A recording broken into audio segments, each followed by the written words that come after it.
Assalamualaikum warahmatullahi wabarakatuh. Kami dari kelompok 6 akan mempresentasikan menurunkan kurva permintaan individu dengan efek pendapatan dan efek substitusi pada barang normal, barang inferior, dan barang given. Baik, yang pertama adalah permintaan barang normal dengan contoh teh botol dan air mineral. Barang normal adalah barang yang permintaannya meningkat ketika pendapatan konsumen meningkat dan sebaliknya. Dalam poster ini, kita bisa melihat kondisi ketika harga teh botol turun sementara harga air mineral tetap. Perubahan ini akan mempengaruhi keputusan konsumsi konsumen. Pertama, efek substitusi. Efek substitusi terjadi ketika konsumen mengganti barang yang relatif lebih mahal dengan barang yang lebih murah. Dalam kasus ini, harga teh botol turun, teh botol menjadi lebih murah dibandingkan air mineral. Akibatnya, konsumen akan mengurangi konsumsi air mineral, menggantinya dengan teh botol. Jadi, efek substitusi mendorong peningkatan konsumsi teh botol karena harganya lebih relatif murah. Selanjutnya, selain efek substitusi, ada juga efek pendapatan. Efek ini terjadi karena turunnya harga teh botol membuat daya beli konsumen meningkat, seolah-olah pendapatan mereka bertambah karena teh botol adalah barang normal. Maka ketika daya beli naik, konsumen akan membeli lebih banyak teh botol. Jadi, efek pendapatan juga meningkatkan jumlah permintaan dari teh botol. Pada grafik kurva tersebut, titik A ke titik B menunjukkan efek substitusi, titik B ke titik C menunjukkan efek pendapatan. Gabungan keduanya ini menunjukkan bahwa jumlah konsumsi teh botol meningkat saat harganya turun. Jadi kesimpulannya, pada barang normal penurunan harga menyebabkan jumlah permintaan meningkat.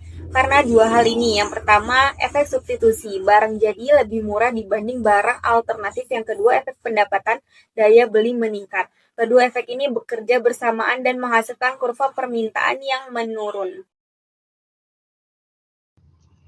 Selanjutnya, yang kedua, permintaan barang inferior dengan contoh mie instan dan ayam geprek. Barang inferior adalah barang yang permintaannya menurun ketika pendapatan meningkat dan sebaliknya. Pada poster ini, kita membahas kondisi ketika harga mie instan turun. Awalnya konsumen berada di titik A, ketika harga mie instan turun terjadi perubahan ke titik C. Sekarang kita bahas efek substitusi. Efek substitusi terjadi karena perubahan harga relatif. Saat harga mie instan turun, mie instan menjadi lebih murah dibanding ayam geprek. Akibatnya, konsumen cenderung mengganti konsumsi ayam geprek dengan mie instan. Pergerakan ini terlihat dari titik A ke titik B. Jadi, intinya, karena mie instan lebih murah, konsumen memilih lebih banyak mie instan dibanding ayam geprek. Selanjutnya adalah efek pendapatan. Ketika harga mie instan turun secara tidak langsung, daya beli atau pendapatan real konsumen ini meningkat. Namun, karena mie instan adalah barang inferior, meningkatkan pendapatan justru membuat konsumen mengurangi konsumsi mie instan. Pergerakan ini terlihat dari titik B ke titik C.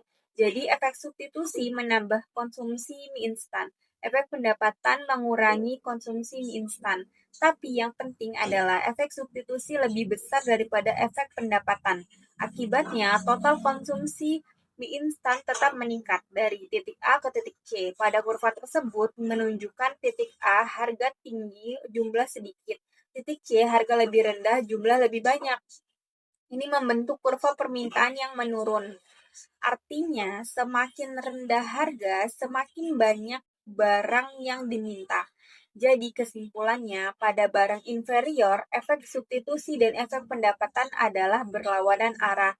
Efek substitusi positif biasanya lebih kuat, sehingga ketika harga turun, jumlah permintaan tetap meningkat. Dan yang ketiga, permintaan barang given.